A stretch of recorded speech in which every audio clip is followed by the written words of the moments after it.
ओम शांति। ब्रह्मा बाबा की जीवन कहानी में आज की कड़ी में हम देखेंगे ब्रह्मा बाबा की बड़ी पुत्री निर्मल शांता दादी, उनका अनुभव। कश्मीर में ज्ञान मंथन। कश्मीर में दादा एकांत में ईश्वरीय चिंतन में लवलीन रहते थे।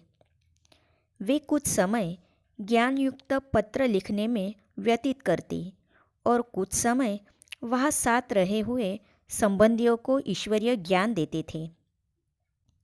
अतः उनकी धारणा भी अब अधिकाधिक ऊंची उठ रही थी।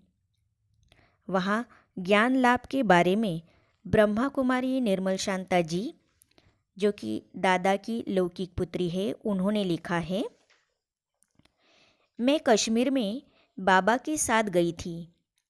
वहाँ भी बाबा हमें ज्ञान सुनाते थे। उसे सुनकर मैंने निर्णय किया कि अब तो मुझे प्रभु की सच्ची गोपी बनना है और अपने जीवन को पवित्र बनाकर विश्व के कल्याण के लिए कार्य करना है।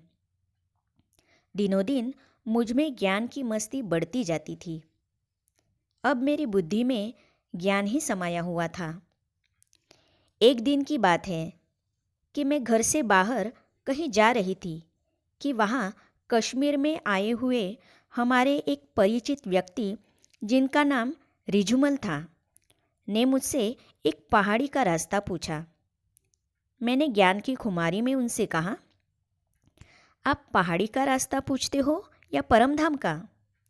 मेरी ऐसी बातें सुनकर उन्हें बहुत ही आश्चर्य हुआ और उस दिन से लेकर वे भी हमारे यहाँ ज्ञान सुनने के लिए आने लगे। उन्हीं दिनों में बाबा के साथ अमरनाथ भी गई थी। हम लोग घोड़ों पर सवार थे। हम रास्ते में ही थे कि बहुत बड़ा तूफान आया। बहुत से लोग तो रास्ते में ही लौटकर वापस चले गए थे, परंतु बाबा नहीं रुके। उन्होंने कहा कि हमें अपनी मंजिल पर जाना है। मैंने देखा कि बाबा की प्रतिज्ञा हमेशा दृढ़ हुआ करती थी। वे बहुत साहसी थे और मार्ग की कठिनाइयों से कभी न घबराते थे। आखिर हम वहाँ पहुँचे। हालांकि उस दिन बाबा बहुत साधारण वेशभूषा में थे, तो भी पुजारी लोगों ने बाबा को देखकर समझा कि वे कोई राजा हैं। बाबा ने उनसे पूछा कि वह बर्फ का लिंग कैसे बनता है।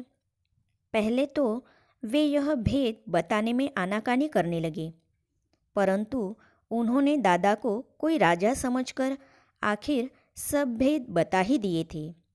कहानी में आगे क्या हुआ, ये जानने और पढ़ने के लिए इस चैनल को सब्सक्राइब करने के साथ साथ ही साइड में जो बेल आइकॉन है उसे भी प्रेस कीजिए, ताकि आने वाली सभी वीडियो आप तक पहुंचती रहे। ओम शांति।